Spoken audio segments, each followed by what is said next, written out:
Mais il y a des trucs qui sont tellement gros que tu peux pas dire non mais c'est mon filtre. tu peux pas dire non mais c'était qu'une coïncidence. En fait c'est trop gros. Oui, la répétition joue beaucoup. C'est ça, c'est trop une évidence. Et je coupe rapidement, mais c'est ce qu'on avait dit aussi sur l'émission Blue Lock, les coïncidences et le hasard n'existent pas, et la chance ça se provoque.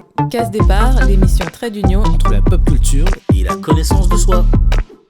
Bonjour Flavien, bonjour Wallo. Bonjour Flavien. Salut Wallo. Bon alors aujourd'hui c'est... Bon, Flavien, reste en un morceau, s'il te plaît. Flavien, aujourd'hui, il est en mode... dissipé, ouais. Il a écouté tous ses messages en absence, tout ça va, t'es prêt? C'est bon. Je l'ai mis aussi en silencieux. C'est bon. Et bon, c'est un petit peu particulier aujourd'hui parce qu'on devait faire une émission avec une invitée qui n'a malheureusement pas pu se joindre à nous. Et donc, on a décidé de parler d'autre chose que ce qui était prévu. Donc en mode impro, mais ça c'est la spécialité de Flavien, donc c'est parfait. Oui. C'est vrai. Ouais. On va voir, on va se jeter dans l'aventure comme ça, dans l'inconnu. Et vu qu'on se jette dans l'inconnu, on s'est dit qu'on avait parlé de croisement de vie et de croisement de chemin. La croisée des chemins, plus exactement. Et alors je vais préciser comme d'hab, madame définition. C'est quoi la croisée des chemins? C'est quoi la croisée des chemins? Un livre. Quel livre? La croisée des chemins. D'accord. Il y a un livre qui s'appelle La croisée des chemins, c'est un truc fantastique. D'accord, que je ne connais pas. Mais moi bon. non plus. Alors, par la croisée des chemins, moi j'entends des périodes de vie où on doit faire des choix. C'est un peu, ça peut être une période de vide, un peu de vide, quoi, ou soit de vide, soit de trop plein, trop de choses, et on est obligé de faire des choix. On est obligé de faire pause et de prendre un peu de recul et de faire des choix. Alors, je pense qu'en fonction de nos expériences et de là où on en est dans la vie, on ne va pas le vivre de la même manière. Je pense que des fois, on peut le vivre de manière très... le subir, en fait. Comme ça a pu être le cas pendant le Covid. Les gens qui n'ont jamais été confrontés à l'introspection. Ouais. À se retrouver tout d'un coup à n'avoir quasiment que ça à faire.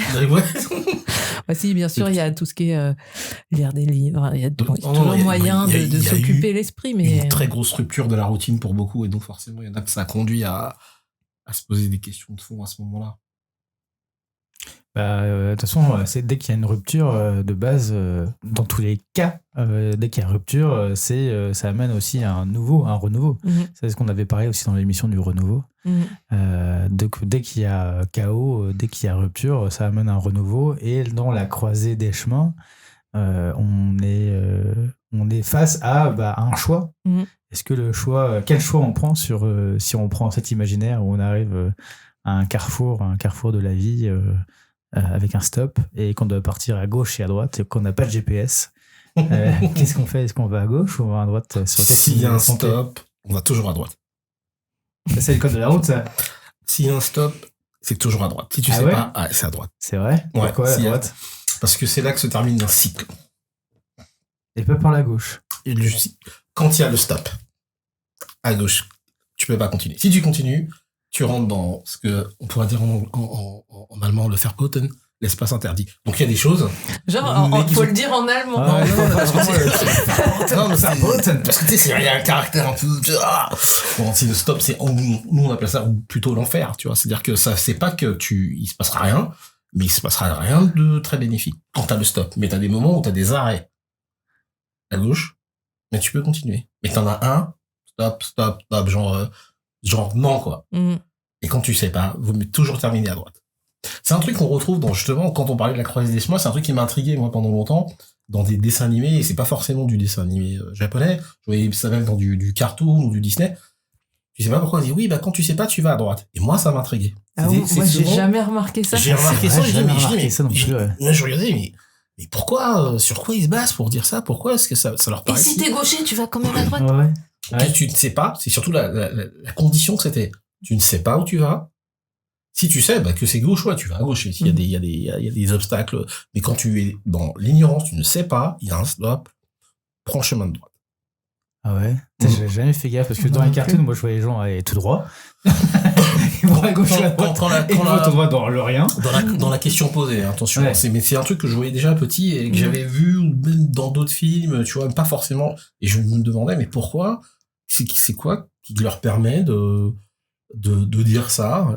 Et plus tard, je l'ai redécouvert après, moi, sur des lectures et des schémas initiatiques. Il y a même un modèle qui nous le montre dans Hunter x Hunter, numéro 16, page 100, je sais plus. Wow, quelle précision! Ah, parce que j'ai beaucoup étudié ce truc-là, et vous avez c'est dans la discussion comment ça s'appelle, dans la côte d'Antsubo, ils ont une carte à retrouver. Donc, Hunter x Hunter, Yoshiro Togashi, aux éditions Kana, pour le manga, parce que ça ne se voit pas dans la mise en scène de l'animé. Donc, cherchez pas, si vous regardez la côte d'Antsubo en animé, vous ne verrez pas. Mais à un moment donné, il y a un graphique qui te montre très bien le cheminement, et tu vois, ça se termine à droite et pas à gauche. À un moment donné, il y a un niveau égal. Je vous retrouverai la page, mais numéro 16 de Hunter x Hunter, la côte d'Antsubo, pour ceux que ça intéresse, vous pourrez voir exactement de quel schéma je parle, qui est même connu et qu'on voit dans Evangelion. Ah, D'accord, c'est donc, hyper précis. grave. C'est de l'impro. En fait, j'étais pas inspiré, je sais pas ce qui s'est passé. C'est ça, genre, quand on a choisi le sujet, là, Wallo, il était, ouais, non, alors, je sais pas. Bon, ok. Bon, Et au contraire, Tant mieux. Et au contraire, c'était moi qui disais, ah, il y a ça dans tel animé, et le mec, il nous sort une page précise. Limite la case précise. L'inspiration. Ouais, c'est parce qu'en même temps, c'est un truc dont je vais parler dans un de mes bouquins, là, qui est en cours de rédaction, donc j'ai besoin de connaître les références précises. Donc, ne croyez pas que je suis une encyclopédie vivante. Bah, on sait que tu l'es. C'est foutu. On sait que tu as beaucoup de savoir, pas forcément encyclopédique, mais... Mais c'est vrai, aussi. Dis-je modestement. Et donc, la croisée des chemins, moment où on doit prendre une décision, donc aller à droite, certes, mais si, il y a plus de direction, tu vois, il y a droite un peu en diagonale, enfin voilà, il y a... On va pas dans le truc politique, alors on est vraiment sur le côté juste directionnel, hein, on répète. Je pensais pas du tout à ça. En fait, là, l'exemple que je vous donnais, c'est basé sur ce qu'a dit Flavien, et c'est pour ça que ça m'a activé, parce qu'à un moment donné, il a dit, ouais, si vous êtes à gauche et à droite. Et tout d'un coup, forcément, c'est ça qui m'a activé. Il aurait dit, ouais, vous avez plusieurs chemins, je pense pas que j'aurais réagi au taquet, là, tout d'un coup. Mais c'est comme c'est cette image-là qui a été évoquée. C'est vrai que s'il y a plusieurs chemins, alors on est sur quelque chose qui peut paraître curieux quand je le dis comme ça, parce que là, on parle d'une représentation imagée.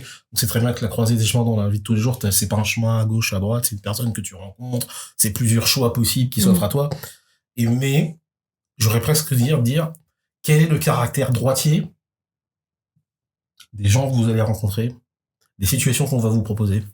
J'ai pas compris quel est le caractère droitier. Quel est le caractère, qu'est-ce qui serait droitier, si on reste dans la logique que je viens de proposer, dans les gens que je rencontre, dans les situations que je rencontre, et qu'est-ce qui aurait quelque chose d'ordre gaucher.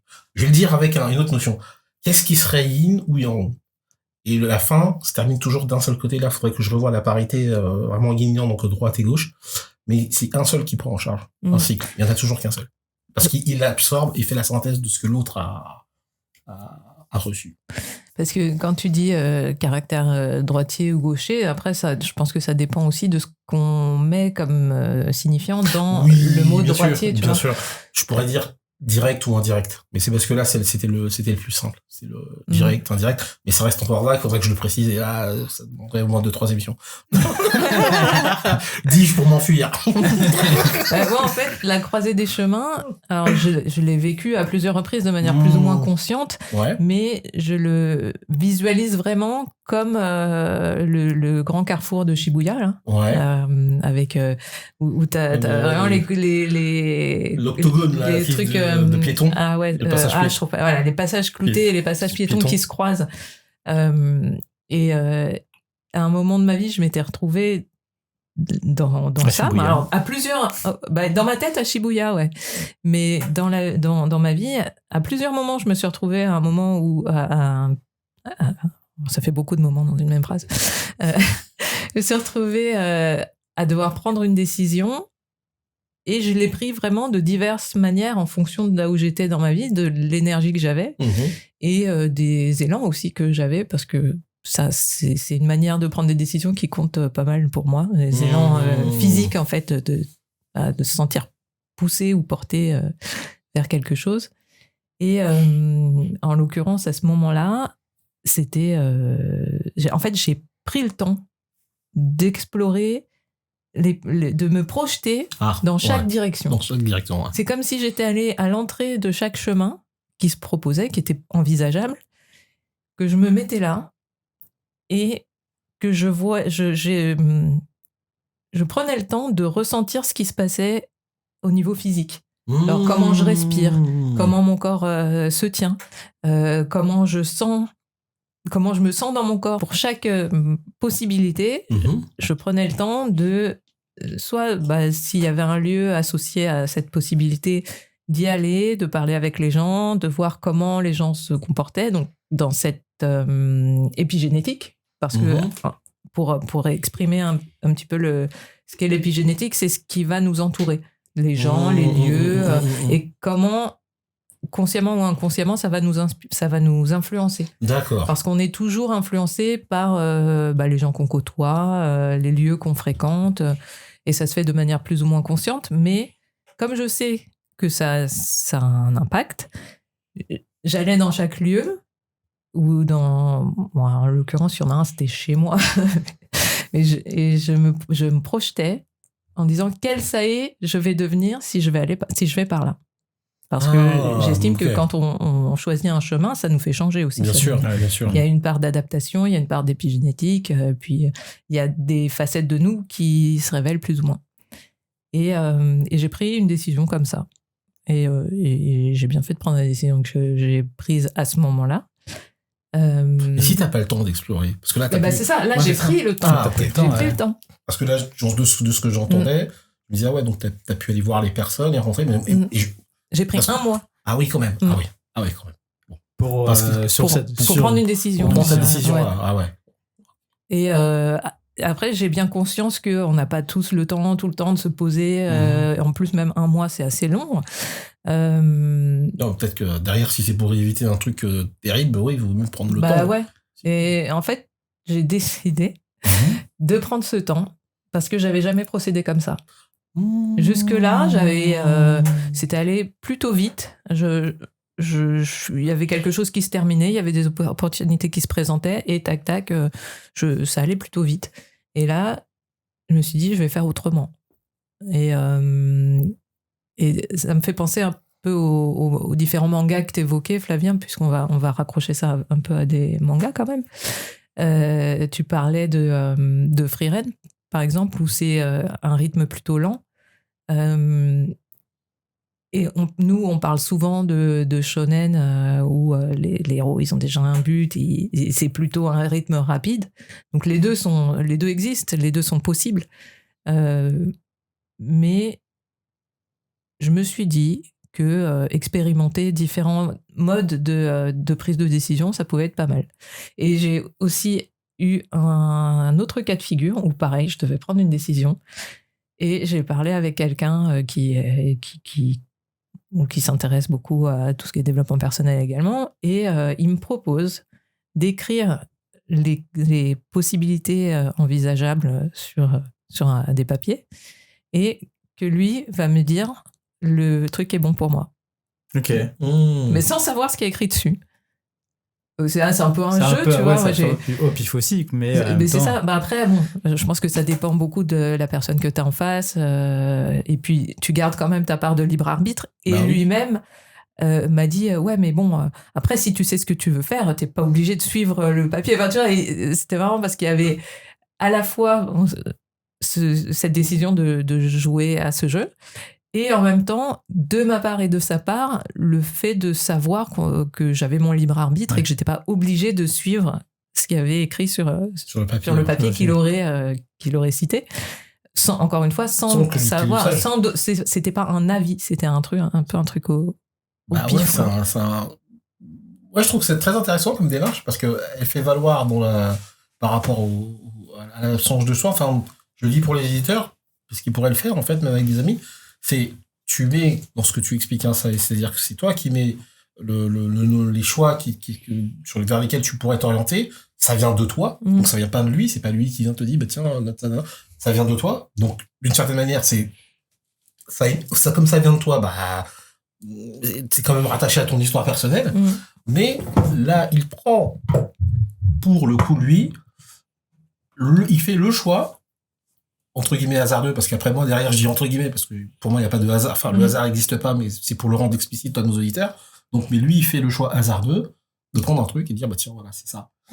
Et à ce jour, il sait toujours pas ce que c'est. Hein. Voilà, sans qu'il sache ce que c'est, quoi. Et après, voilà, c'est-à-dire qu'il dit, tiens, c'est ça, mais lui, il ne le sait pas. Et c'est super. Je trouve ça intéressant comme démarche, parce que même lui ne le sait pas. Donc, on pourrait même pas dire éventuellement qu'il y a une part d'intention, voilà. Il pose pas son intention dessus. Il pose juste son intention sur voilà, ça, lui, l'interaction qu'il a avec toi, elle est uniquement sur le choix du thème dont il est complètement ignorant en plus.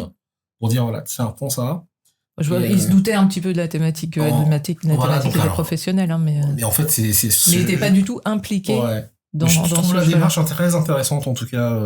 Moi, je la note pour d'autres gens. Ouais, je trouve que c'est pas mal comme manière de faire. Donc, tu as ce truc-là qui se passe, et une fois que tu as découvert le choix final, bah, moi, je pouvais l'accepter ou pas. Je pouvais me dire OK ou bah non. Et quand j'ai lu, j'étais un peu surprise, mais je me suis dit, ben, OK, en fait. Je vais encore dire en fait.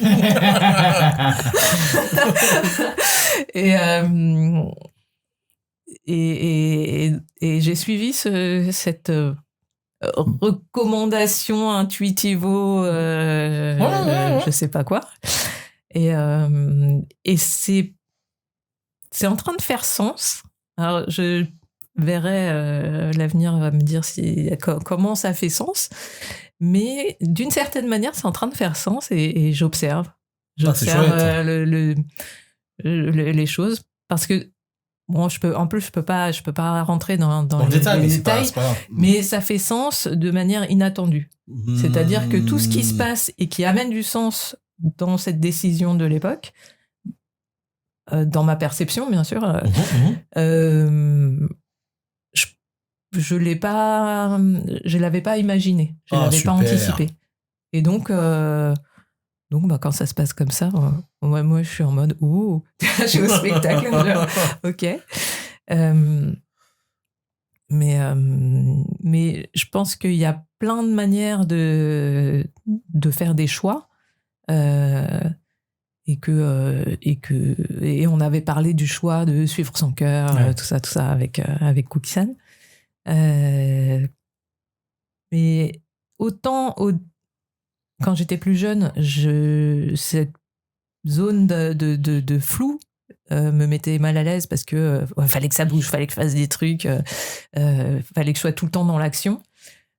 Donc dès qu'il y avait un peu de flottement, j'étais pas en panique, mais fallait que je choisisse. Et j'ai appris au fur et à mesure qu'il y avait peut-être d'autres manières de faire des choix et que finalement c'est à ce niveau de choix, j'ai aussi allégé la notion d'enjeu. Je pense qu'en fonction des enjeux, tu choisis pas pareil non plus. Si tu as une grosse pression. Voilà, c'est ce que j'allais dire, s'il y a pression ou pas sur les enjeux en question.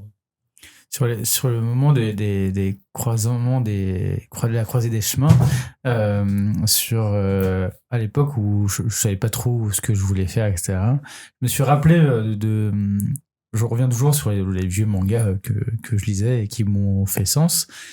Pour moi, c'était Aisu.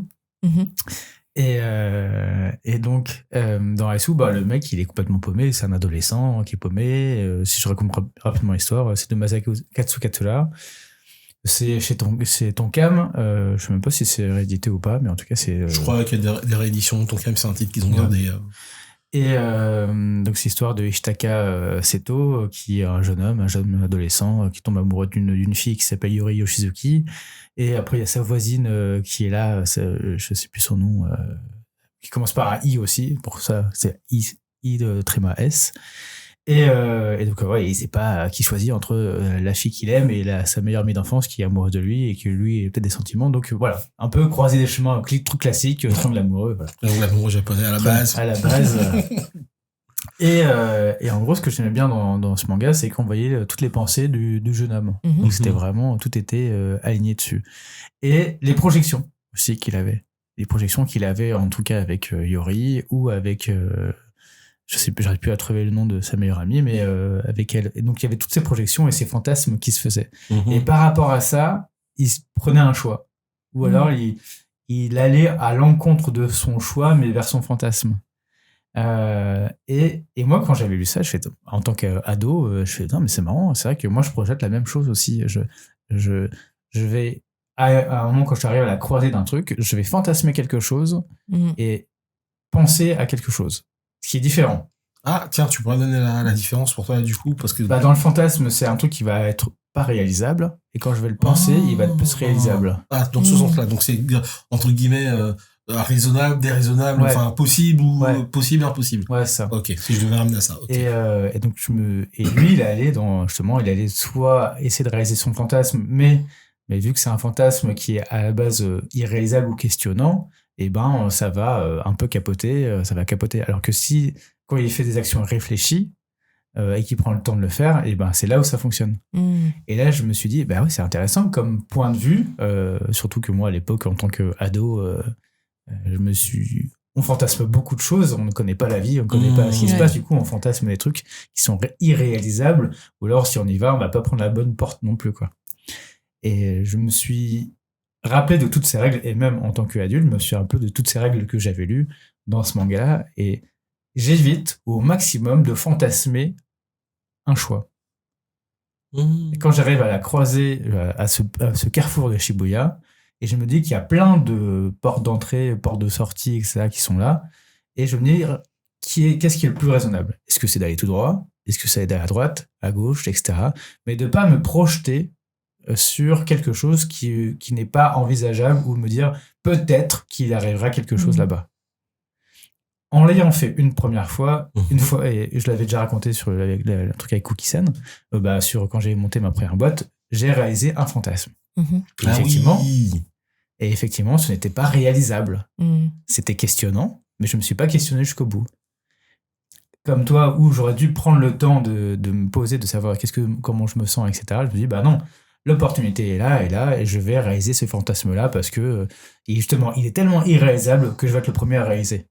C'est un peu le truc ce sens-là, d'accord. C'est un peu le truc d'entrepreneurship, oui, réaliser tous vos fantasmes, etc. Non, on ne réalise pas ces fantasmes. Justement, on les questionne, ces fantasmes.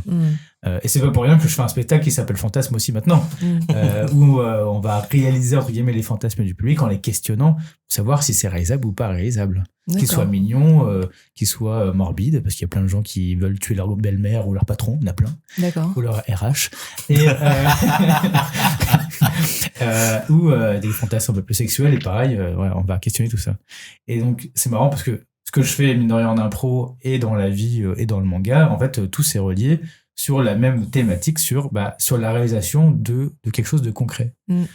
Et comment le faire et comment on se sent. Donc, là où je te rejoins, ça y est, sur comment on se sent quand on va prendre du temps et de réfléchir ses projets, et en fait, prendre le temps. J'ai dit encore, en fait. Et quand on va prendre le temps de se poser, ce que je fais moins ces temps-ci, et c'est pour ça que des fois, je suis un peu pris dans mes choix, et on va dans le sens où c'est beaucoup plus réalisable pour nous. Alors c'est marrant dans ce que tu dis, parce que ce que je vois chez toi, c'est que tu as déjà eu conscience que Ice t'a impacté par rapport à ça. Ouais. Toi, tu as eu la référence. Quand je t'écoute, c'est comme si, ce que j'ai retenu, c'est tu as lu le manga et paf, tu l'as pris comme exemple et tu avais conscience que cette manière d'agir et de penser, c'était probant. Ouais, parce que après, quand j'ai lu Love Hina, par exemple, où c'est que du fantasme, en fait, avec Ketaro, c'était que du fantasme. Et en fait, à chaque fois, il se retrouvait dans des situations hyper fantasmées qu'il ne voulait pas. À chaque fois, même si c'est du gag et que c'est du comique, il ne veut pas ces situations-là. Il est pris au piège de ce mode de fonctionnement, de voir la petite culotte, de voir les trucs, etc. Il est pris dans ce mode de fonctionnement, et à aucun moment, et c'est que à la fin où il décide de faire quelque chose qui le passionne, qui est l'archéologie. pendant 10 tomes, il se fait trimballer à droite et à gauche, malmené par lui-même et par les filles. Et au moment où il prend le choix conscient de devenir archéologue, là, les choses changent. Il prend le pouvoir. Il prend le pouvoir sur sa vie. Et c'est à la lumière des deux, de Aisu et de Lovina, qui est vraiment un truc gag par référence et avec, maintenant, on peut dire très misogyne aussi. Mais c'est à la lumière des deux que j'ai compris que, on avait quand même notre choix et que si on n'était que réalisé par ces fantasmes, ça fonctionnait pas. Et à part aussi un autre manga, c'est avec Ranma. Dans Ranma, et à l'inverse aussi avec la maison Ikoku. Dans la maison Ikoku, le héros, pareil, il fantasme à chaque fois le fait qu'il veut sortir avec la gérante. Et ça ne fonctionne jamais. Jusqu'au moment, pareil, il prend le devant et dit « Ok, je vais y aller ». Même si c'est un ressort comique de ouf, le fantasme, et on voit que sur lui, ça ne fonctionne pas. Et pareil sur Ranma, c'est pas fantasmer les choses, c'est qu'à chaque fois, il prend la décision de, même s'il est en garçon ou il est en fille, il sait ce qu'il doit faire. Il sait ce qu'il doit faire et donc ça va l'amener à des situations peut-être abracadabantesques, mais dans tous les cas, il prend le dessus sur la situation. D'ailleurs, tu dis Yel peut-être aujourd'hui peut-être, peut-être questionner les jeunes générations. Oui, non, je sais pas. Il y a les deux. Tantôt, en tout cas. Tantôt il, tantôt elle. Donc, tantôt il, tantôt elle, ouais. Ah ouais. Donc, bon. Mais il joue, en tout cas, il a compris que, par exemple, quand il est en fille, il a un corps plus petit, et donc il est plus souple. Donc il peut choper beaucoup plus de choses. Quand il est en garçon, il a beaucoup plus de force. Donc il va, dans les choix d'arts martiaux, dans les compétitions d'arts martiaux, il va prendre le choix de se mettre en fille, justement, où il va besoin d'avoir de la souplesse et de sa rapidité. Et quand il va se mettre en garçon, il va être sur la vitalité et sur le physique. Ouais. Et il a le choix. Il a jamais fantasmé le truc. Il sait ce qu'il doit faire, quoi. Ouais, en fait, il prend le truc à l'envers. Ouais, parce qu'il est au clair avec lui. Il est au clair avec lui, il est clair avec ses capacités. Il sait... pour moi, ça fait référence à ça, quoi. Je dis ça parce que justement, c'est un peu ce qui m'arrive, moi, ces derniers temps, c'est que j'ai une résolution de très longue date, plein de choses, et qui font que maintenant, je suis très, très au clair. Et dans la notion de choix... quand j'arrive à une croisée des chemins, aujourd'hui, pour moi, c'est plus facile de prendre des décisions. Et dans ces décisions, c'est un peu paradoxal. Il y a des décisions qui sont je peux prendre la décision de faire ça, mais je vais faire exprès de pas le faire. Ok. C'est-à-dire, un truc tout con, j'avais besoin d'écrire à une autorité locale. Et je dis, voilà, si je fais ça, je sais ce que ça peut déclencher, mais je pose quand même l'intention. Donc j'ai écrit les lettres, mais je l'ai pas envoyé. Voilà. C'est des choix qui sont qui me permettent d'assumer quand même mon intention. Et je me dis au final, je sais ce que ça peut déclencher, donc je valide le fait de le faire. Je fais pas, et ensuite je regarde. Et pour beaucoup de choses, c'est de plus en plus, juste. Et qu'est-ce que t'entends par injuste ? Par juste, en fait, c'est de plus en plus précis. Juste, c'est de plus en plus, c'est-à-dire que le choix qui est fait à ce moment-là, de faire ou de ne pas faire, il est de plus en plus aligné avec ce qui se passe ensuite, en fait. C'est dans ce sens. Est-ce que tu entends par là que des fois, on prend ce courrier, donc tu écris la lettre dans le sens d'une intention. Voilà. Tu choisis de ne pas la poster parce que tu sais que si tu la postes, ça va déclencher certaines choses que tu n'as pas envie de gérer. Exactement. Toutefois, en n'ayant pas posté cette lettre, est-ce que ça veut dire que tu observes des résolutions qui sont hors de toi ? Exactement. Okay. Ouais, c'est ça. C'est vraiment ça. Et ça me renvoyait en fait à... Alors je sais pas pourquoi j'ai cette image-là, mais ça me renvoyait à ce qui se passait un petit peu dans Hunter x Hunter, avec Togashi est très fort pour ça, c'est dans ces personnages où ils se projettent. Alors si je veux faire ça ou ça. Alors j'avais comme exemple le frère de Kiroa, j'ai oublié celui qui utilise des épines, enfin des pinces, pas des épingles, voilà. Qui pendant la période, alors pour redonner dans le contexte, c'est dans la période où dans Hunter x Hunter, vous avez Gon qui s'est transformé, qui est malade, et il y a une solution pour le guérir qui est d'aller chercher la sœur pour Killua, qui est une sœur qu'on connaissait pas et qui a un pouvoir qui permettrait de guérir Gon. Et je trouve que toute cette période-là de choix que lui doit faire, ou que même son frère, j'ai oublié son nom, j'ai envie de l'appeler Hirui, je crois que c'est son nom. Je sais plus le nom. Voilà, son grand frère. C'est-à-dire que ça joue beaucoup sur ça, je trouve, sur j'ai un choix à faire, mais si je fais ça, ça va impliquer ça et ça. Mais en même temps, si je fais pas, je sais pas, donc il faut que j'y aille quand même. Et parfois, le fait de poser l'intention, mais de pas faire, eh ben, t'amènes à la notion que tu veux. Enfin, ça crée une sorte d'alignement. Et je l'ai beaucoup retrouvé sur cette période-là en particulier parce c'est c'est une grosse croisée des chemins parce qu'ils savent pas, il est pas sûr de pouvoir sauver Gon. Il y a tellement d'enjeux pour différents personnages que tu dis mais attends, mais ils vont s'en sortir comment? Et c'est toute cette notion-là de je fais pas, je pose mon intention et derrière, attention, j'ai conscience que ça implique ça, donc je peux avoir de la retenue.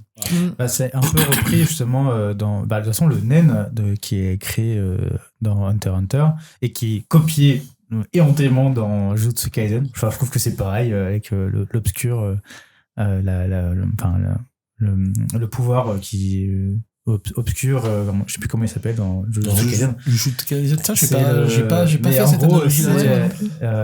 C'est intéressant parce que alors j'ai pas tout vu de Jujutsu Kaisen, mais j'ai pas fait cette analogie-là encore. Bah en fait, c'est que le Nen a des pouvoirs, on va dire. Le Nen, c'est notre force physique et psychique. Et l'ombre, j'arrive plus à trouver le truc dans Jujutsu Kaisen, mais en tout cas, c'est juste le même truc et ça a des règles. Et les règles, en fait, c'est aussi par rapport à aussi la croisée des chemins. Si les règles peuvent changer par rapport à ce qu'on est et ce qu'on vit. Et donc, le pouvoir, le Nen, peut changer aussi de forme par rapport à ce qu'on est en train de vivre. Si on prend Gon, bah, son Nen, il évolue à travers le temps et il évolue au travers de ce qu'il vit. Et c'est pour ça que quand il devient hyper grand, etc., il utilise toute sa réserve de Nen et qui tombe malade. Il a plus de force psychique.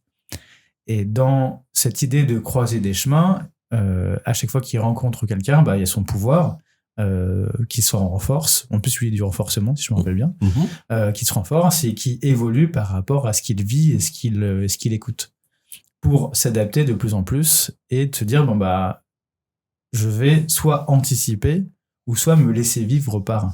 Et donc même si dans Hunter x Hunter ils calculent tous leur pouvoir pour savoir leur capacité, et c'est pour ça que je reprends l'analogie avec Jujutsu Kaisen parce que c'est les mêmes choses, ils calculent à chaque fois le pouvoir, si j'utilise ce pouvoir là à tel moment ça pourra faire ça, et c'est aussi très shonen de pouvoir dire bah ouais je vais anticiper ça, mais en tout cas les deux pour moi c'est pareil. Et de toute façon l'auteur de Jujutsu Kaisen ne s'en cache pas qu'il adore Togashi. Mais bon, il y a quand même du gros copier-coller. Si les gens veulent te décrier, bah, je les attends sur Discord ou en commentaire, voilà. Mais voilà, en gros, c'est que de l'anticipation pour savoir, bah, vu que j'ai tant de pouvoir, je vais pouvoir utiliser à tel truc, à tel moment, à telle fréquence, parce que sinon ma force psychique va décroître. Et c'est ce que tu disais aussi. Donc c'est sur, bah, si je fais pas telle action, bah, ma force psychique, est-ce qu'elle va en découler ou pas de ça? J'ai mis tellement de force psychique dans cette lettre, dans cette intention, que si je le fais pas, est-ce que bah, je l'ai perdu ou je l'ai gagné?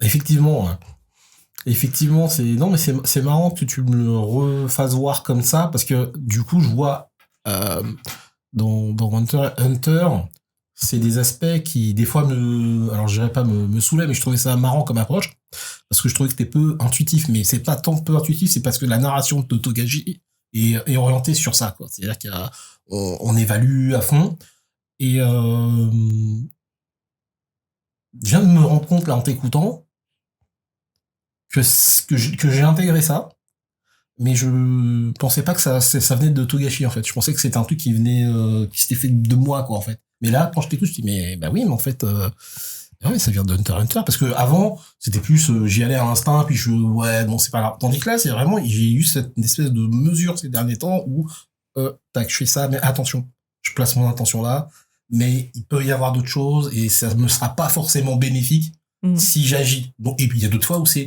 non, là, faut agir, ouais, là, je le sens bien, tac, tac, tac. Et c'est dans cette manière d'être, parce que je le sens que c'est vraiment et d'être, et de faire, et de penser, et de ressentir, qu'il y a cet ajustement.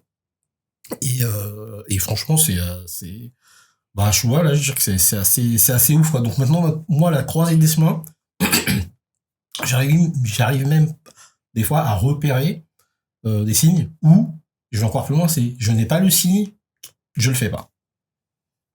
Donc si je repère pas un signe, mais c'est vraiment quelque chose pour moi, un signe, c'est quelque chose c'est un fait, quoi. C'est quelque chose de réel. C'est pas juste, j'imagine un truc, quoi. Non, c'est même pas une projection. C'est vraiment quelque chose qui doit venir de l'extérieur à moi, et que je peux pas inventer, ou que je peux pas imaginer, que je peux pas prévoir. Et tout d'un coup, boum, tac, ce truc-là se pose là, je le vois, ah ouais, ok, c'est bon. Donc, ça me donne. Ouais, ça te valide. Ça me valide c'est une validation voilà. extérieure. Mais encore une fois, pour rejoindre ce que je racontais tout à l'heure, c'est une validation extérieure, mais sans intention. Ouais, voilà, c'est ça. Sans que l'autre ou le. Genre, s'il y a un camion où il y a marqué en gros le mot-clé de ta pensée qui passe.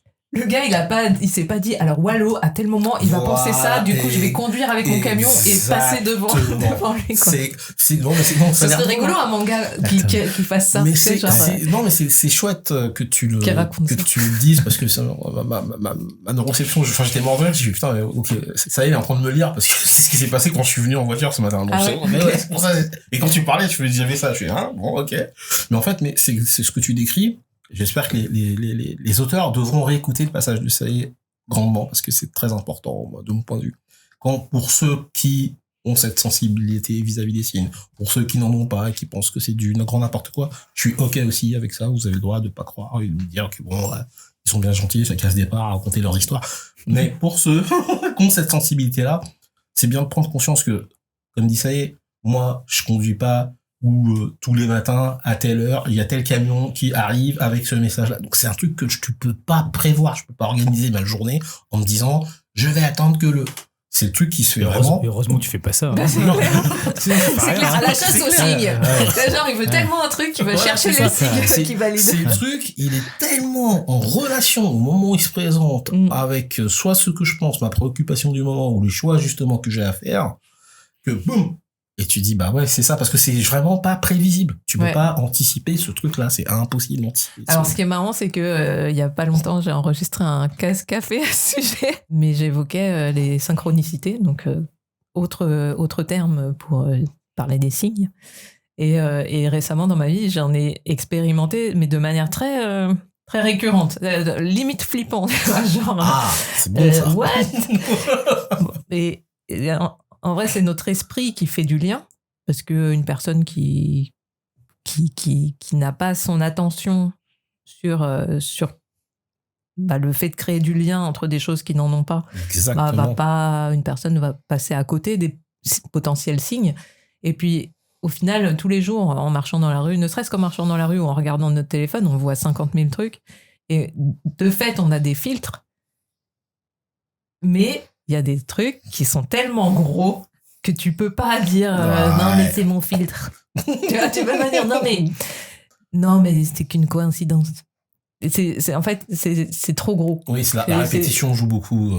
C'est ça, c'est trop une évidence et je coupe rapidement, mais c'est ce qu'on avait dit aussi sur l'émission Blue Lock, les coïncidences et le hasard n'existent pas, et la chance, ça se provoque. Dans Blue Lock, il y avait marqué un des facteurs à travailler, c'est le facteur chance. Je savais que le ballon il arrive à ce moment-là parce que en fait, je l'ai anticipé entre guillemets parce que j'ai travaillé ce truc-là. Donc le facteur chance, il est là. On va dire à 70%, je sais qu'il arrive là. Et donc, il arrive là. Donc, c'est pareil, un peu aussi sur les synchronicités et sur ce que tu vois, quoi. Ouais. Après, moi, je m'emballe pas. Je me dis, ok, je note, j'observe, et l'avenir proche me dira. Mais je m'en amuse, en fait. C'est bien, c'est bien. Justement, par rapport à ça, on est toujours sur le thème de la croisée des chemins, hein, on vous oublie pas. Mais le fait que vous en amusiez quand vous l'observez, pour moi c'est toujours un très bon signe également, parce que vous le vouliez ou non, et j'espère que mon ami Flavien me contredira pas, l'amusement ou le rire, c'est lié à l'air du sens. On ne peut pas rire si on ne crée pas une relation de sens, même avec des choses qui n'ont rien à voir. Le rire, c'est déclenché par l'air du sens. Alors, il y en a 3, je sais plus lesquels, j'oublie. Mais l'air du sens. Il y a l'air du vent aussi, dans Pocahontas. Pas mal. Explique un peu l'air du sens. Tu veux vraiment que j'explique un peu? Un peu. Ouais, parce que de manière la plus rapide. Bon, au niveau du cerveau, vous avez le fait pour que je puisse parler. On a 3 aires du langage. Enfin, il y a les aires du langage. C'est l'air AIR. Ah oui, tu parlais de zone du cerveau. De zone, voilà. C'est pour ça que c'est aussi sur l'air du vent. Oui. Ouais, tu vois, l'air. D'accord. Donc AIR. L'air glaciaire. L'air du sens. Donc l'air, dans les zones cérébrales, vous avez sur votre long lobe frontal, enfin le lobe gauche, vous avez l'air de Broca. Il porte le nom français parce que c'est un Français qui l'a découvert. Donc, c'est ce qui nous permet de parler, de produire le son. Là. Et vous avez l'air du sens, qui, je ne dis pas de bêtises, qui est l'air de Wernicke. Alors, il faut que je revoie. Et vous avez l'air de Gershwin. Et elles sont 3, et c'est les 3 ensemble, en fait, qui nous permettent de produire du langage, écrire, etc. Donc, tout ça, c'est lié ensemble. Donc, vous avez la parole, la production de la parole, qui est vraiment lié à l'air de Broca. S'il n'y a pas d'air de Broca, tu peux pas parler. Tu peux émettre des sons, des choses comme ça, mais tu ne parles pas. Et l'air du sens, elle est liée, parce que si tu coupes l'air du sens, tu peux dire des mots comme ça, broche, toi, bla, machin, mais il n'y a pas de sens. Donc c'est pourquoi elle est importante. Et le rire, en fait, vous ne pouvez produire que du rire parce que vous produisez du sens. Il y a une expérience qui a montré sur excitation de cette zone-là, que des gens riaient, on leur avait rien montré, et on a dit, mais qu'est-ce qui vous a fait rire? Je sais pas, il y avait un truc là, et c'était drôle. Et parce que la personne a perçu, elle a mis en relation une chose et une autre par excitation juste de l'air, et elle a ri. Donc on ne peut pas faire autrement. C'est pourquoi ce qui m'amuse quand on parle des signes, si ça vous amuse, c'est que dans le fond, ça fait du sens pour vous. Et c'est pour ça qu'on se marre. Ça me fait penser aux impros de Flavien et des capsules vidéo qu'il a postées dernièrement, là, notamment les chutes. Ça me fait beaucoup rire. Et moi, j'aime beaucoup l'absurde, l'humour de l'absurde. Et l'absurde, finalement, c'est du sens qui n'a pas de sens. Voilà, c'est ça. C'est typique de l'absurde. Ouais. Tu rigoles. Là. Moi, j'adore l'absurde. Bon, je suis un grand fan des Monty Python et ou même de Ionesco avec la cantatrice show. Moi, je rigole comme un dingue. Le jour où j'ai lu ce truc-là, j'en pouvais plus. L'absurde, la définition de l'absurde, c'est ce qui fait sens à 2 personnes et pas au commun. Et c'est ça que je trouve. Et donc, forcément, comme il y a ça ne peut pas être possible autrement. Donc, en général, c'est ça aussi qui est marrant avec ces synchronicités. Souvent, c'est genre, tu sais, c'est marrant.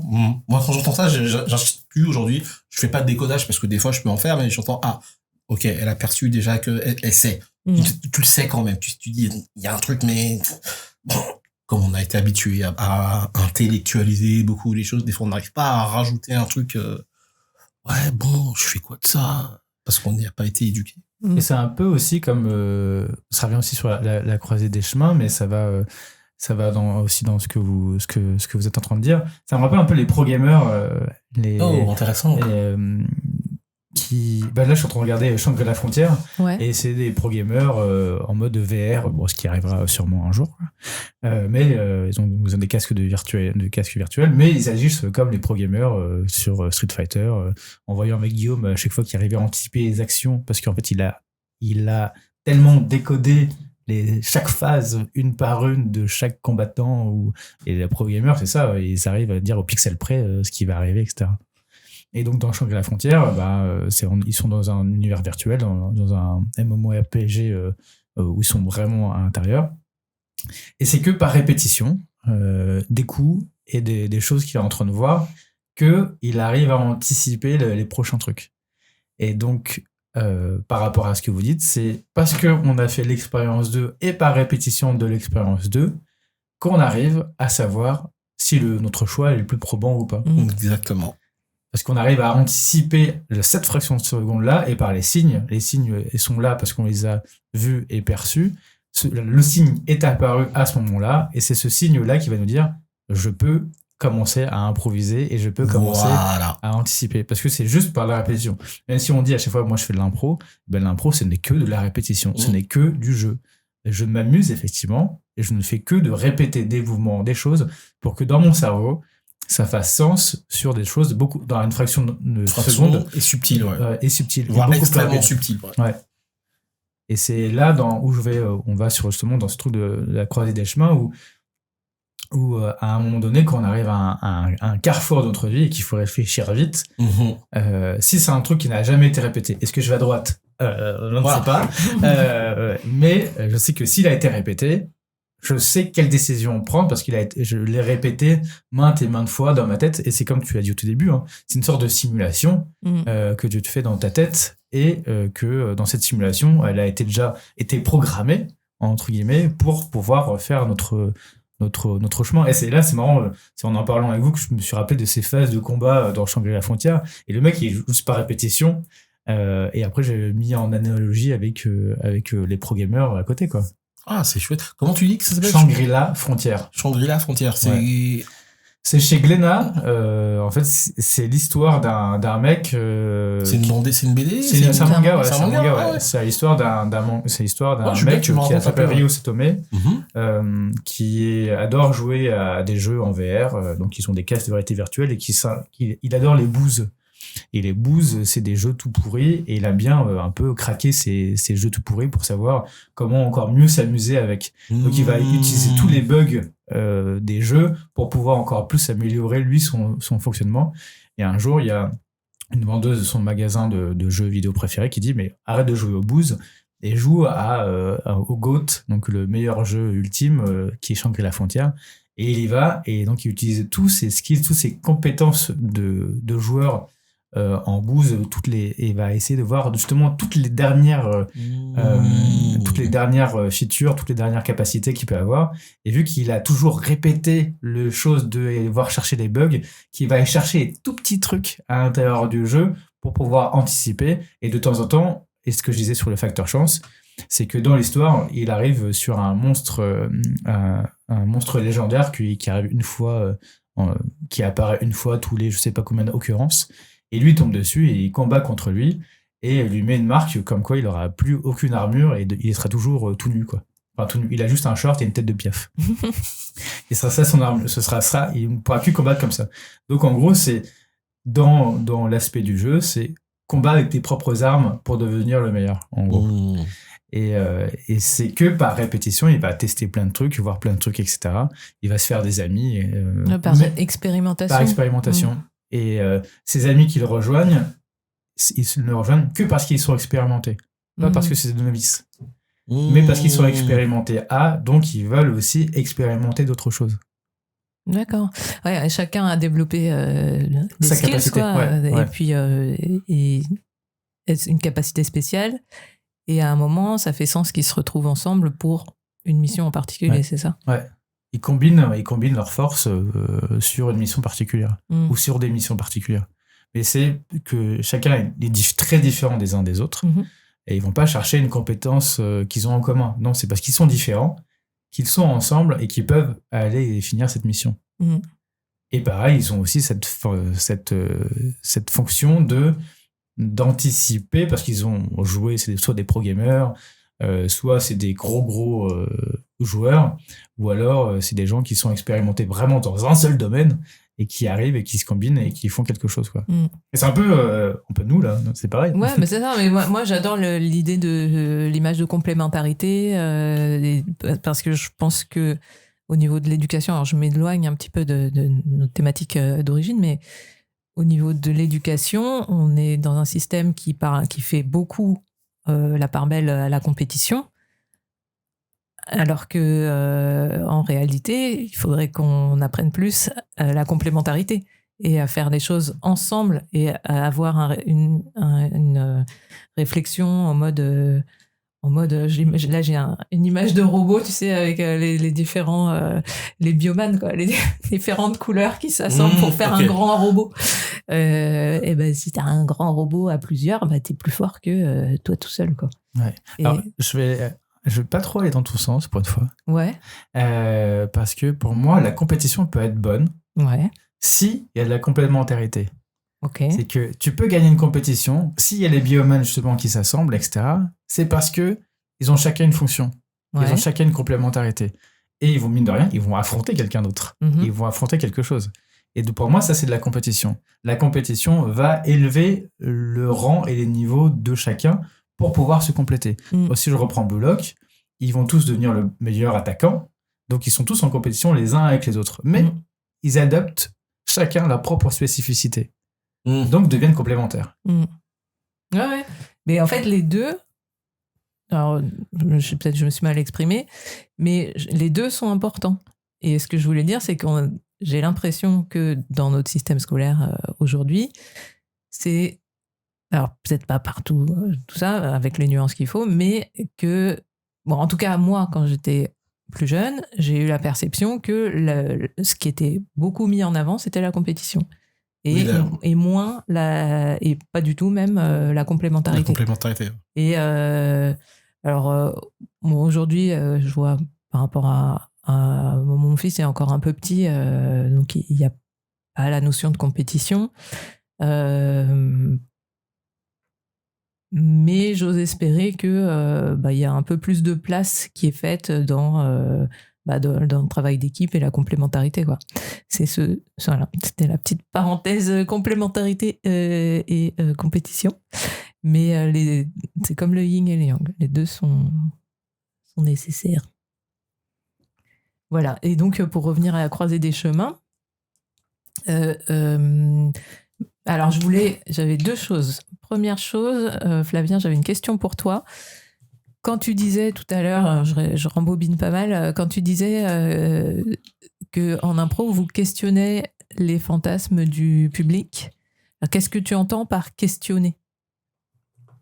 Dans notre spectacle Fantasme, qui est donc où on questionne le public, qu'est-ce qu'on appelle par questionner ?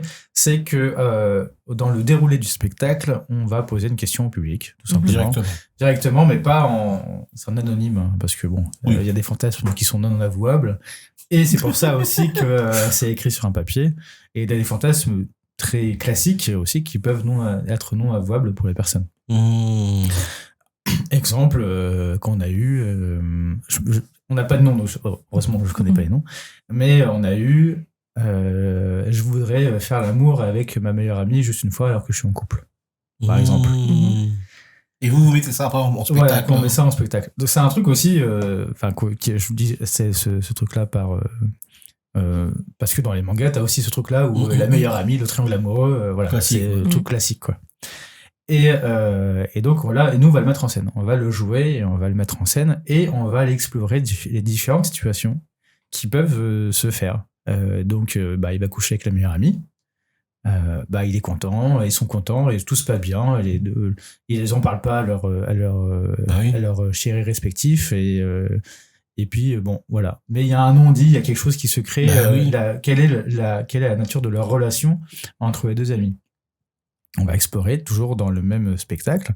On va aussi explorer le côté où les deux le veulent, mais il y a cette frustration-là et ils en parlent à leur conjointe.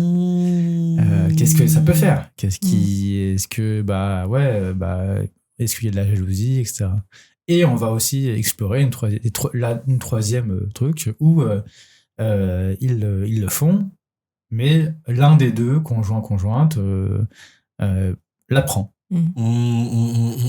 Donc on va questionner justement ce rapport, ce fantasme. C'est plus qu'on explore les différentes possibilités, différentes situations, comme si on les réalisait et on les prenait et on va les jouer en les étirant de manière à faire en sorte que, de toute façon, il n'y a pas de bonne réponse, il n'y a pas de mauvaise ou de non, mais de faire en sorte que le public à la fin se dise ça existe. Le champ des potentiels existe.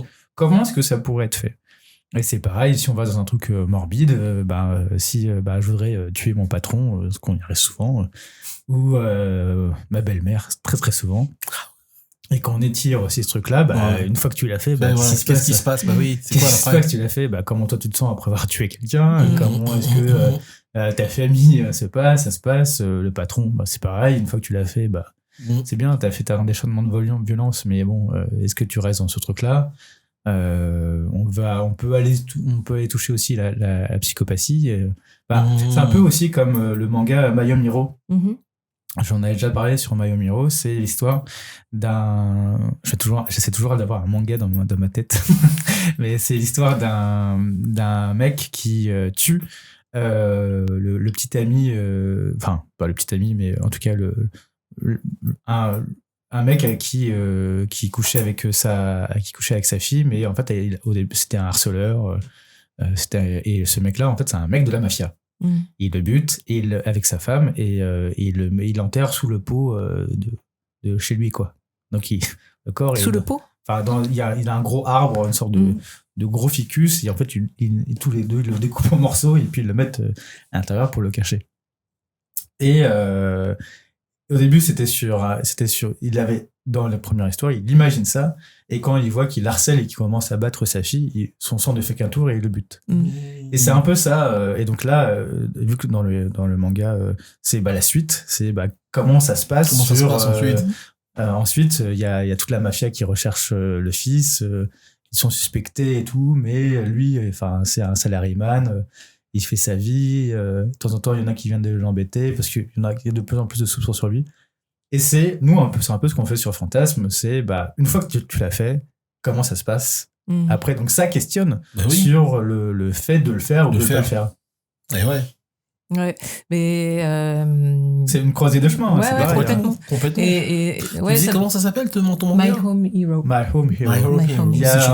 C'est chez Kurokawa. Il y a un anime sur Netflix et il y a une série ou un film sur Netflix aussi qui live. Ça, je vais regarder, ça m'intéresse. Mais ce que je voulais dire, c'est que tout ce qui est œuvre de fiction, finalement, c'est ça, c'est les et si, et donc ça nous permet de nous projeter dans la vie de personnages avec qui on pourrait s'identifier. Et c'est une des forces des œuvres de fiction aussi. Ça nous permet peut-être de relâcher la pression par rapport à une crispation ou un questionnement interne qu'on peut avoir. Dans ce cadre-là, je ne sais pas si vous avez vu les What If chez Disney, de Marvel. C'est la série négative, ça vient de Marvel. Ouais, il y a deux saisons de What If, de qu'est-ce qui pourrait se passer si. Et après, ils ont fait une trame générale qui est un peu. Bon, je suis un peu déçu par des trucs très cool et des trucs très, très décevants. Mais il y a un truc qui était très intéressant, c'était sur et si Doctor Strange n'était pas devenu le Strange qu'on connaît, mais qu'il avait tout fait pour essayer de ressusciter sa compagne. Et donc, qui dit ressusciter dit échange non équivalent. Donc, le côté obscur qui arrive sur Doctor Strange, et donc, au moment où il doit faire le choix d'être bon ou méchant, bon ou moins bon, on va dire, il décide de ressusciter, et donc il se prend le contre-coup. Vu que c'est un tabou qui est bafoué, et il se fait phagocyter par plein d'entités, et dont une entité démoniaque, quoi. Donc il devient une sorte de Doctor Strange hyper démoniaque. Et j'aime bien aussi ce truc à la croisée des chemins, c'est que des fois, si tu fais le mauvais choix, il y a un contre-coup qui peut se faire aussi, quoi. Ah oui. Ou alors tu fais un détour. Est-ce qu'il y a des... Bon, ouais, s'il peut y avoir des mauvais choix. J'étais en train de réfléchir à haute voix. Mais... Moi, je dis que si. Moi, alors, pour ce que j'entends, moi, un mauvais choix, c'est quand je sais que... par exemple, pour Dr. Strange, le fait de ressusciter ou pour les frères Eric, même si c'est un détour, à la base, le choix est quand même mauvais déontologiquement. Après, est-ce qu'il est mauvais parce qu'ils font un détour de ouf et ça leur crée leur quête initiatique? Oui, ça c'est autre chose. Ouais, en fait, ça dépend ce qu'on met derrière, ce qu'on qualifie de mauvais, en fait. Ouais, moi je dirais mauvais, c'est dans le sens, en tout cas, comment ça se passe pour moi, c'est quand, au fond de moi, il y a une part de moi qui sait que non, et que c'est pas écouté. Et c'est là où je dis, voilà, c'est parce que j'ai pas écouté, et mince, putain, je savais que j'aurais pas dû faire ce choix-là. C'est dans ce sens-là, je dis qu'il est pour moi, c'était mauvais. Ça me revient à la gueule en mode putain, merde. Où j'ai envie de me plaindre, bah non, te plains pas parce que tu savais. Ouais, moi je pense que même si on a le droit de se plaindre. Non, c'est entre soi-même et soi-même. C'est chez moi, c'est mon côté où tu veux pleurnicher. Non, il y a des moments où je peux être triste et machin, mais il y a des moments où c'est ce que j'appelle le côté j'ai pas de chance. Non, si tu pouvais l'éviter. Voilà. Donc tiens, c'est plus dans ce sens-là. Bah, c'est un peu là j'ai vu et relu les Full Metal. D'ailleurs le tome 18 de la Perfect qui va sortir bientôt chez Kuro. Donc j'ai fini l'anime, mais j'attends de relire donc le dernier tome pour voir s'il y a la même phrase à la fin, parce que Elric dans l'anime il dit même si les choix sont difficiles et qu'on prend un mauvais choix, il y a toujours si on est bien accompagné, ce choix ne sera pas si mauvais. Ouais, c'est l'image du chemin, quoi. Ouais. C'est pas la finalité, mais c'est le chemin. Ouais. Non, mais si on est bien accompagné. Si on est bien accompagné. Qui compte quand même pas mal, quoi. Ouais. C'est que les frères X, s'ils n'avaient pas les amis aux alentours et des gens à qui ont fait confiance et qui leur ont permis de se relever. Et c'est vrai. Moi, s'il n'y avait pas Mustang qui était là pour ou même Hughes qui était là aussi Hughes, mais j'ai relu et j'ai revu, mais j'ai encore pleuré, quoi. Et ce passage-là, il me tue à chaque fois, quoi. Elle est trop forte, Arakawa. D'ailleurs, c'est bientôt les 20 ans de l'apparition de Full Metal Alchemist, ce qui dure aussi. Ça dit en passant. Je m'ouvre une cicatrice.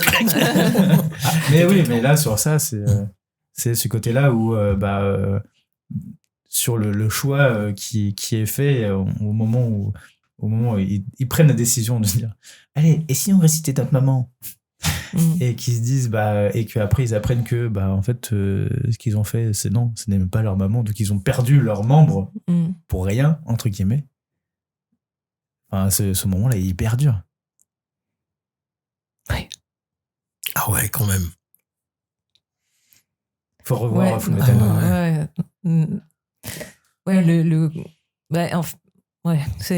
J'allais dire quand t'as une sensation de perte, une perception de perte de ce genre-là qui est hyper violente, c'est assez dur de trouver les cadeaux cachés derrière. Ouais. Et c'est pour ça qu'il y a le « et si on est bien accompagné », parce que si ils n'avaient pas été accompagnés et ils n'avaient pas découvert tout ça, et que les gens disent « ok, c'est fait, effectivement, c'est fait, et c'était une mauvaise décision de base, mais on est là pour vous soutenir et on est là aussi pour faire en sorte de vous pousser. » Je vois aussi, si on met sur le carrefour de Shibuya et qu'on a ce truc-là, comme tu as dit au tout début aussi, de dire s'il n'y a pas un pote qui te met le doigt ou qui te pousse dans une direction, ou quelqu'un qui te pousse dans une direction. En tout cas, j'allais dire avec un confort. J'aime pas le mot bienveillance, mais avec un confort certain et une écoute aussi particulière qui te pousse vers la bonne direction. C'est là aussi que le carrefour aussi prend son sens et que tu peux traverser ce passage clouté, quoi. Ouais, c'est vrai. Et bien accompagné. Si t'es pas bien accompagné. D'ailleurs, c'est vrai. Moi, j'avoue que ça, je le vois avec vous déjà. Moi, je suis bien content de faire nos émissions parce que ça m'a maintenu dans un état d'esprit où je respire. Donc, j'ai mes j'aime bien à chaque fois, il y a des onomatopées. Ah non, moi, toujours. Ça permet de respirer. Et puis, des gens dans mon entourage. Il n'y en avait pas forcément beaucoup, mais je sais qu'avec tout ce que j'ai traversé ces dernières années, je me dis, si j'avais pas eu le peu de personnes qui ont un peu foi en moi, je sais pas où je serais aujourd'hui. Parce que même quand t'as du level, il y a des moments où t'es bien content qu'il y ait de l'assistance autour de toi. Allez, c'est bon, lâche pas l'affaire, quoi. Je pense que c'est important de se rendre compte de ces forces-là, de l'entourage qu'on a et de prendre le temps de parler avec les gens dont on sait pas forcément qui nous soutiennent, mais qui sont là pour nous, en fait. Voilà. Donc, à la croisée des chemins. À la croisée des chemins. Et ça peut être utile de parler avec ces gens-là pendant qu'on est dans un questionnement. Et, je vais donner un tips pour les gens quand vous êtes dans ces moments-là. C'est un tips qui va être du même acabit que toujours à droite. Si vous êtes à la croisée des chemins et que vous sentez que vous êtes dans quelque chose de labyrinthique, quoi. Tu vas par là. À droite, et en fait, tu tournes. Ouais. En fait, après, ça renvoie à des mythes qu'on connaît déjà, mais on ne sort véritablement du labyrinthe qu'à deux. Et puis, si vous êtes dans une situation, j'ai fait ce choix-là, tu sais que fallait que j'aille là, mais t'avances, tu tournes en rond, t'en sors véritablement que quand vous êtes deux. Donc, pas hésiter à demander de l'assistance quand t'es vraiment perdu. Demande à quelqu'un, même un inconnu dans la rue. Écoutez, je sais pas, qu'est-ce que t'en penses? Oh, bah voilà. Un peu comme ce que disait, ce que t'as eu avec ton ami quand t'as écrit tes mots, quand t'as tes choix. Pour moi, c'est de la même nature. C'est, je sais pas quoi, tout. Bon, bah tiens, paf, tu vas là. À deux. C'est toujours, au minimum. Ouais. N'hésitez pas. Si vous êtes perdu pour ceux qui savent pas le faire, apprenez à se demander un peu d'aide de temps en temps. Ouais, j'en parle aussi dans un autre casque café, on va parler de tuyaux. Parce qu'on peut avoir une certaine fierté ou voire de la honte à demander de l'aide. Moi, c'est mon cas. Enfin, c'était mon cas. Et j'ai attendu certains de me retrouver vraiment, vraiment mal avant de dire help. Après, j'ai appris de ça. Et maintenant, quand je suis dans des moments où je me sens en tempête intérieure, à devoir me positionner ou faire des choix, j'ai des personnes vers qui je peux me tourner. Et c'est des personnes ressources.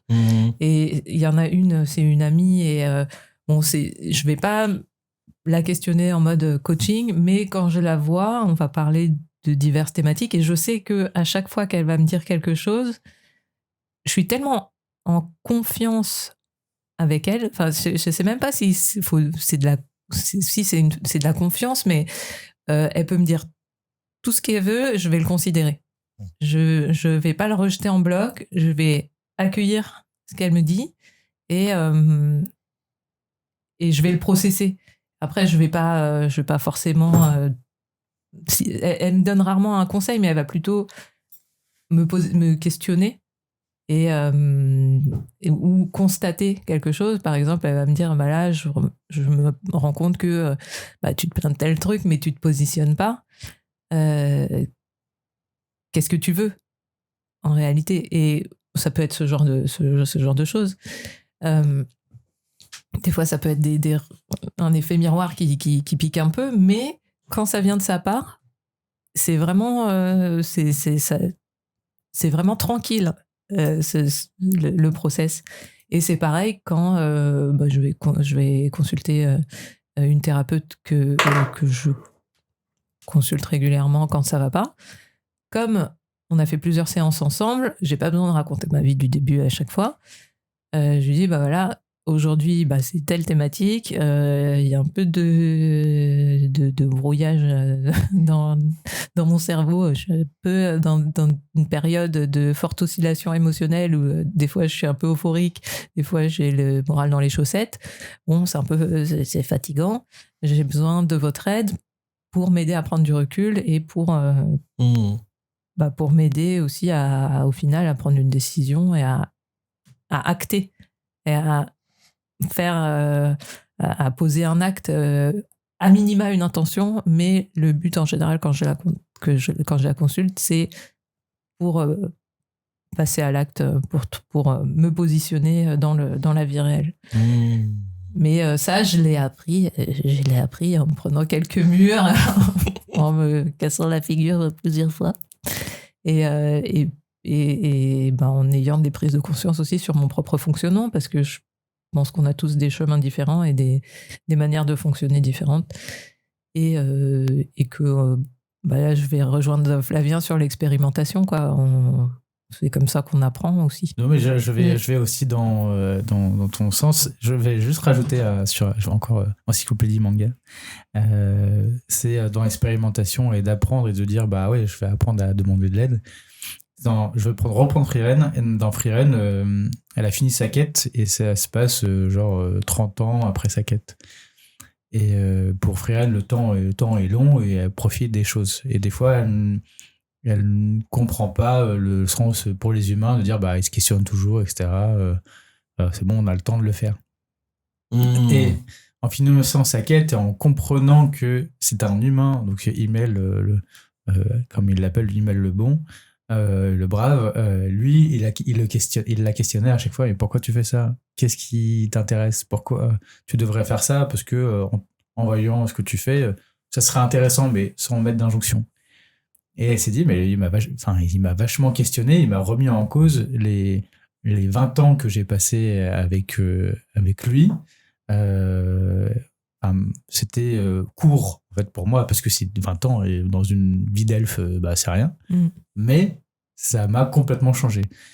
Et elle refait passer ces messages là à ses padawans en les re-questionnant, en les écoutant, en faisant en sorte que de les questionner. Qu'est-ce que tu veux vraiment, qu'est-ce que tu sens vraiment de faire. Il y a Stark qui a toujours peur de tout et elle dit mais pourquoi tu as peur de tout ? Parce que tu es déjà hyper fort. Il fait oui mais j'ai pas confiance en moi. Et elle dit moi j'ai confiance en toi. C'est même pas aie confiance en toi, c'est moi j'ai confiance en toi. Et vu que elle lui donne sa confiance, du coup sa motivation et son estime de lui va sur elle, et petit à petit son estime de lui remonte et de plus en plus il prend confiance en lui. Ça va totalement aussi dans ce que tu dis de partager.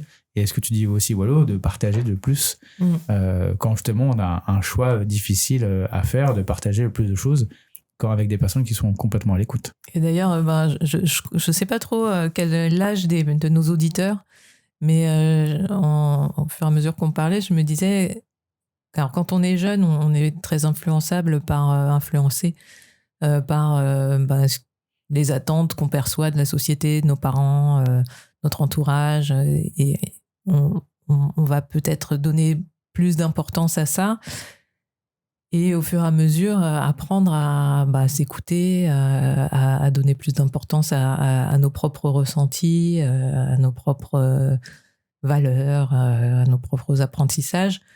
Après, je pense que ça dépend vraiment des gens. Il y a des gens qui vont faire finalement ce qu'ils perçoivent comme attente de la société toute leur vie et puis ça leur convient, ils n'ont pas besoin de changer. Il y a des gens qui vont changer très vite.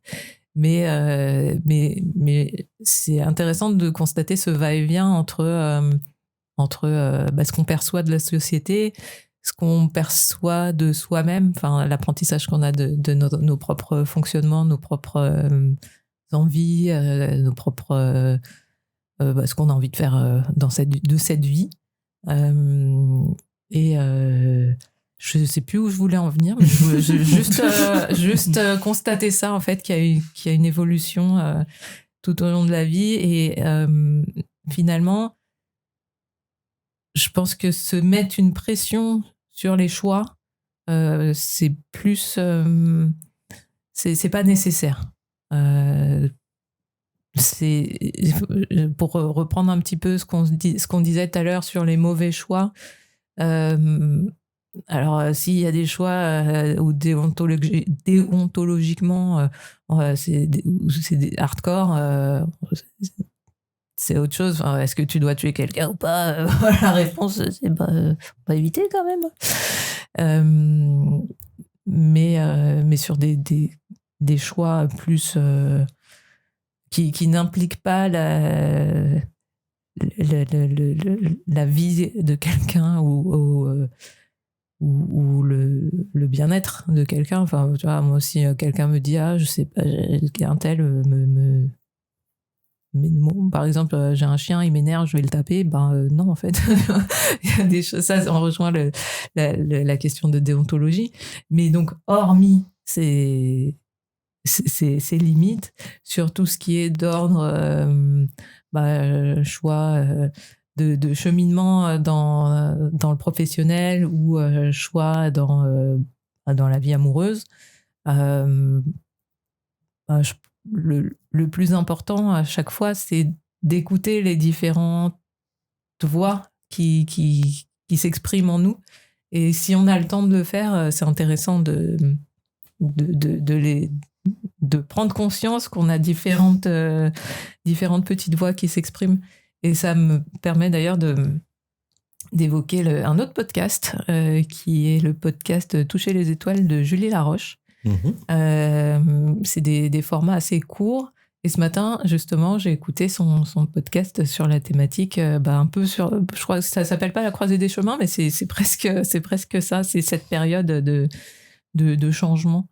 Et ce qu'elle disait était très pertinent. Enfin, moi, j'aime bien sa manière de présenter les choses parce que c'est assez proche. Je me retrouve beaucoup.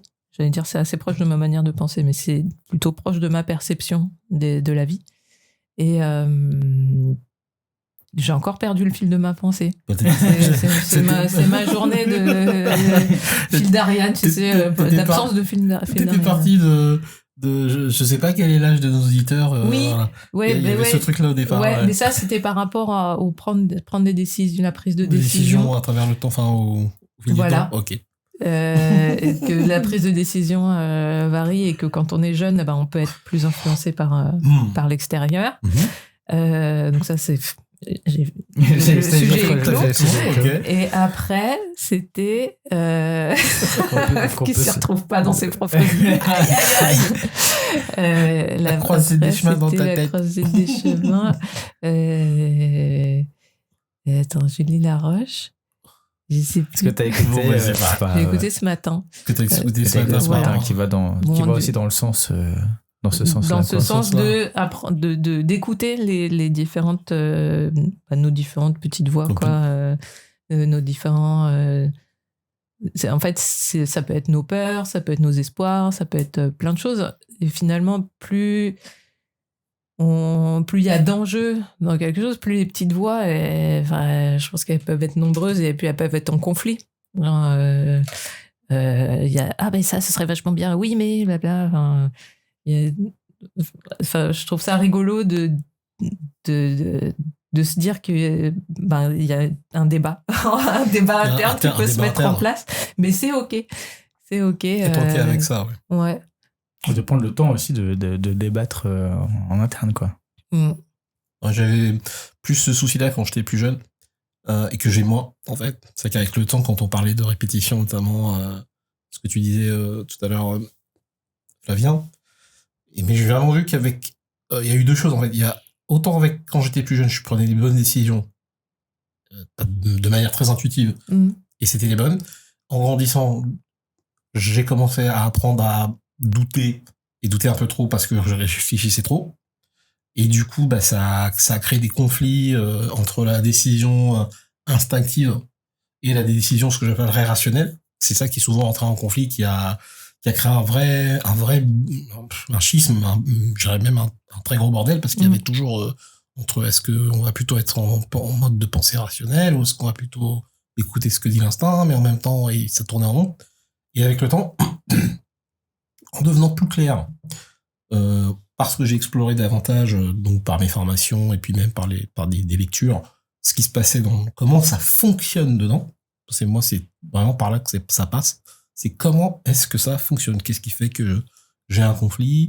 Qu'est-ce qui fait la différence entre mon instinct, une pensée qui vient de mon instinct ou de mon corps, et qu'est-ce qui vient vraiment de ma tête, de je réfléchis?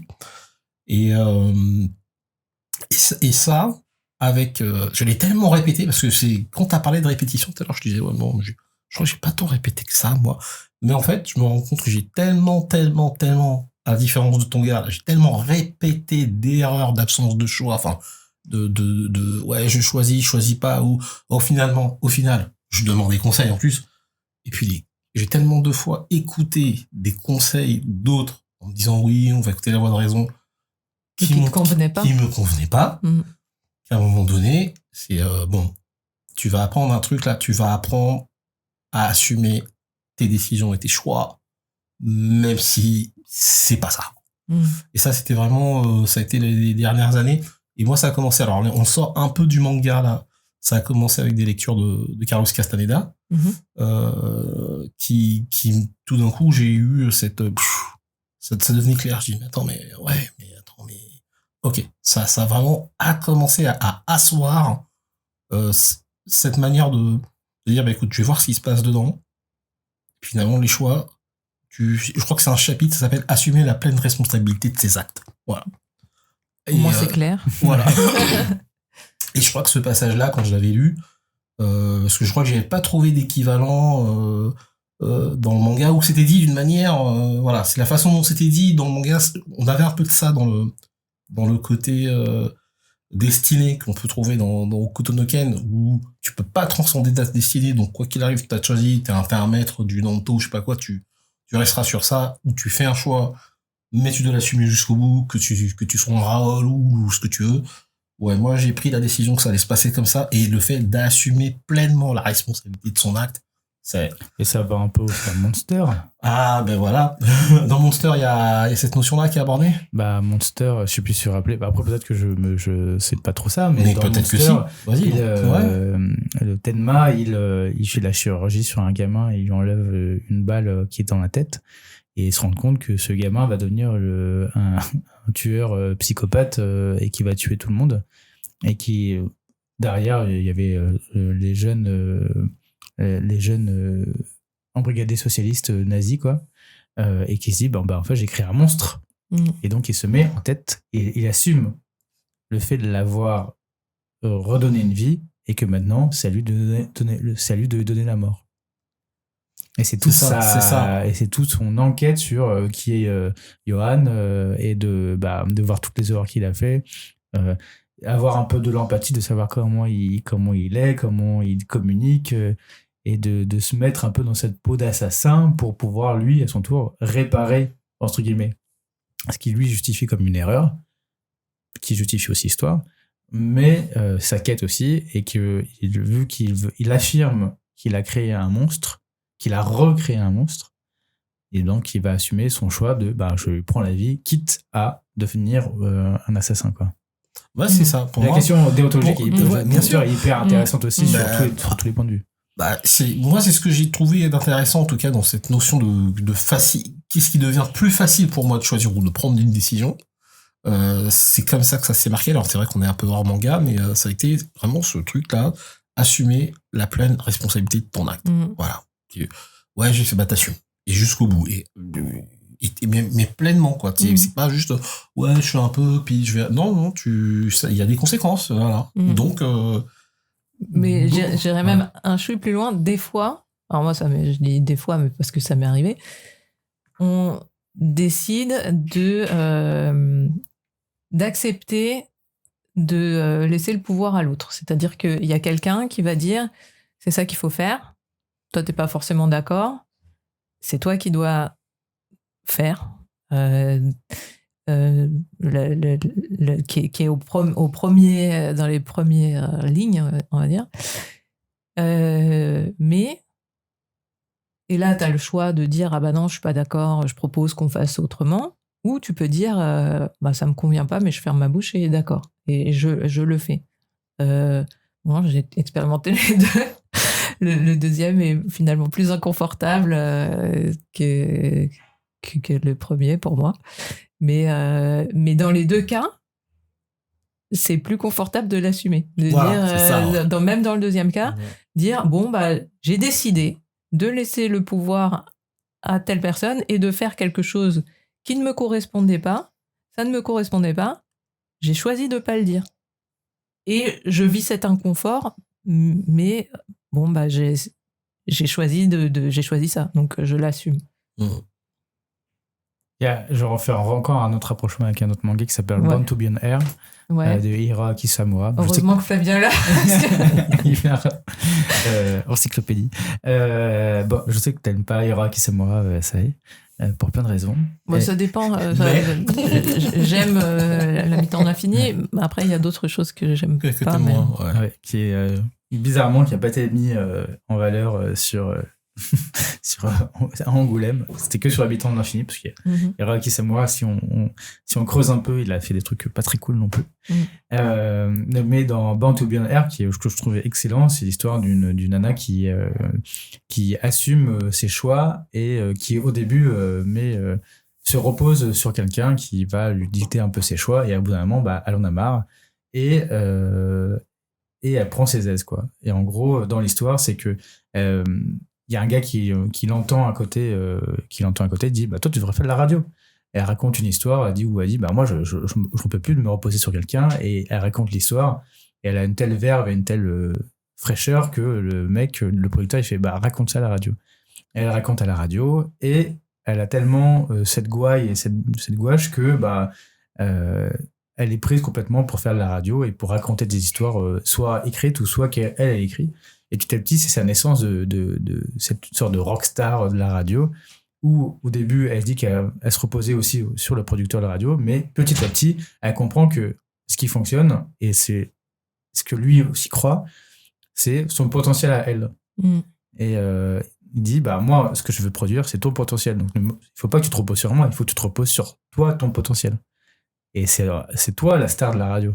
Et petit à petit, dans ses histoires, dans son truc, et dans sa vie personnelle, ce qu'elle a pu essayer et expérimenter, et essayer en faisant toujours échec, réussite, trial and error, quoi, et elle monte de plus en plus pour devenir une star de la radio, quitte à dire, au début, j'étais serveuse, et maintenant, je ne veux faire que de la radio, parce que c'est ce qui m'intéresse. Alors qu'avant, ce n'était qu'un amusement, mais je m'amuse plus en faisant de la radio qu'en étant juste serveuse, quoi. Born to Be on Air chez Pika. Ok.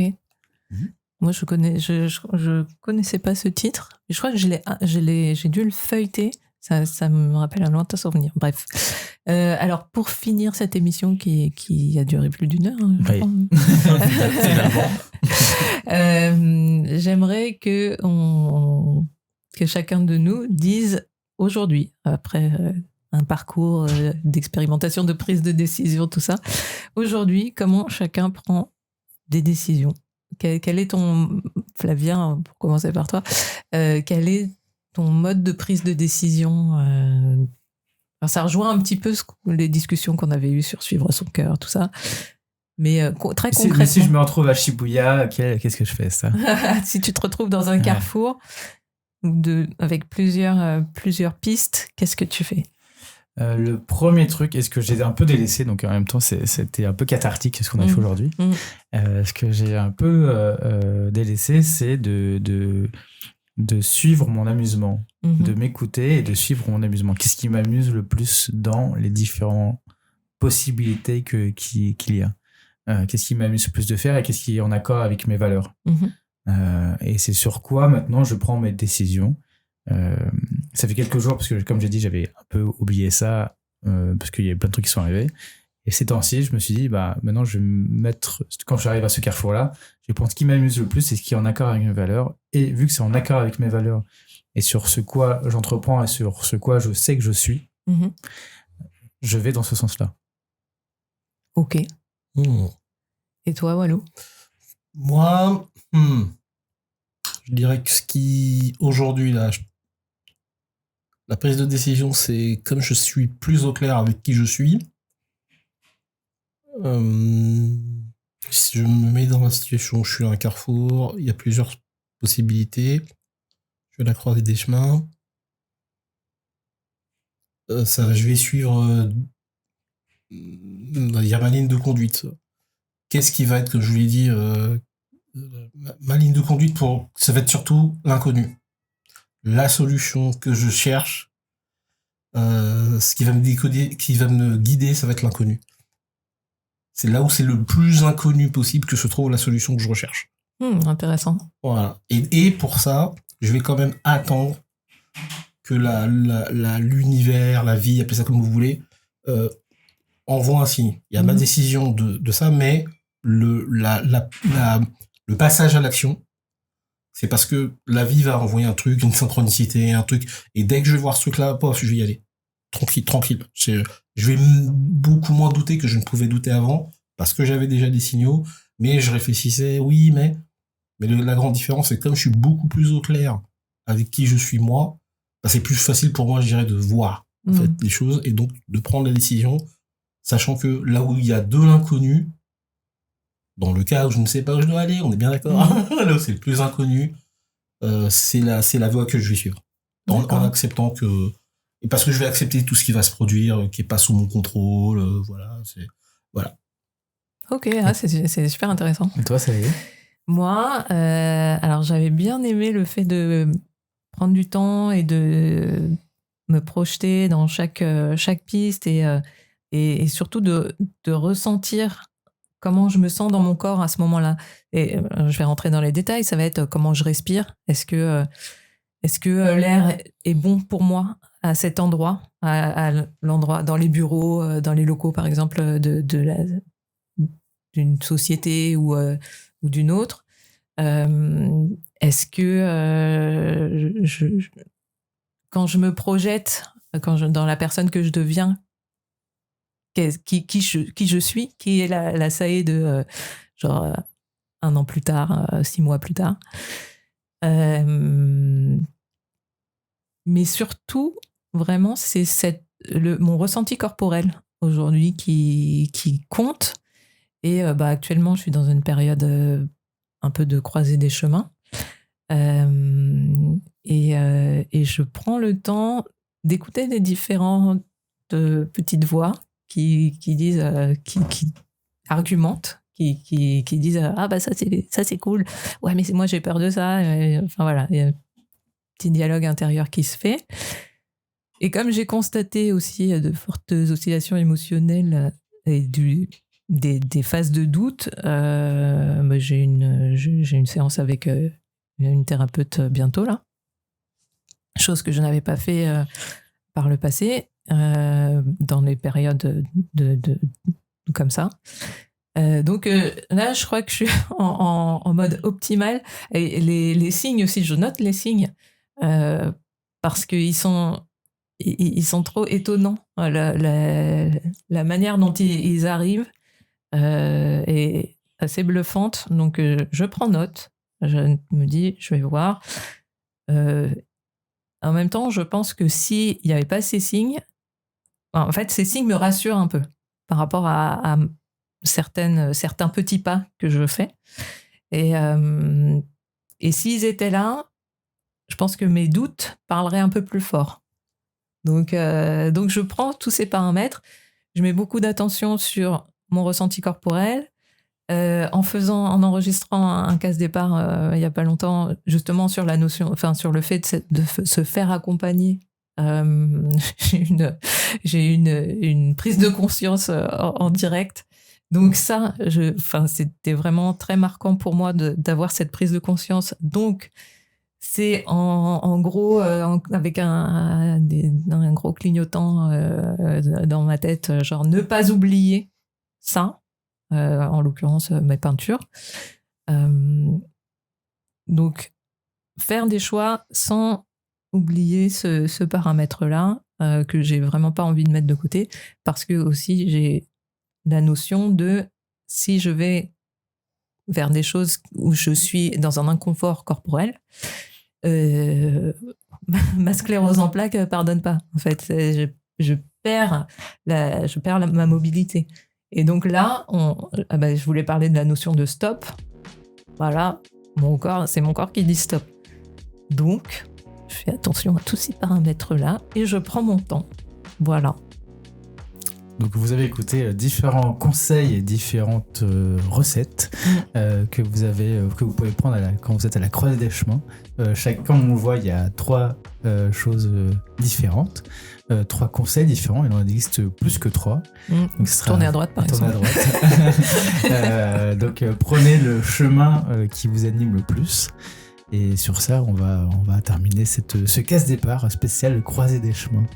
Et bien sûr, n'hésitez pas à partager, à nous contacter sur Instagram, oui, en MP ou en commentaire, à partager des idées ou des feedbacks ou autres. On sera toujours ravis de vous lire et de vous répondre. Il y a des casse-cafés qui vont sortir avec Sae, principalement pour le moment, même si moi j'en ai fait un, mais d'autres vont arriver. Donc, de Wallo aussi, j'en ai fait un, mais il va être modifié, donc il arrivera aussi. Et donc on se voit bientôt avec des invités, peut-être. Toujours Oui. au Cara et Coco. Oui, on l'a pas dit. Ah mais Et oui, on est à à l'adresse- Cara et Coco, On il est a fait un super on est au Moi, j'ai pas oublié. Coco. Coquet Coco, pardon. karaoké Coquet Coco. Karaoké, Coquet Coco, rue Sainte-Anne, numéro 41 rue Sainte-Anne. rue Sainte-Anne. Merci à eux. Merci encore. à eux de Ouais, nous accueillir merci de nous accueillir, ça nous fait une petite routine d'enregistrement. C'est dans un lieu c'est très cool. chic et très sympa. Merci à vous. Merci à tous. À très bientôt.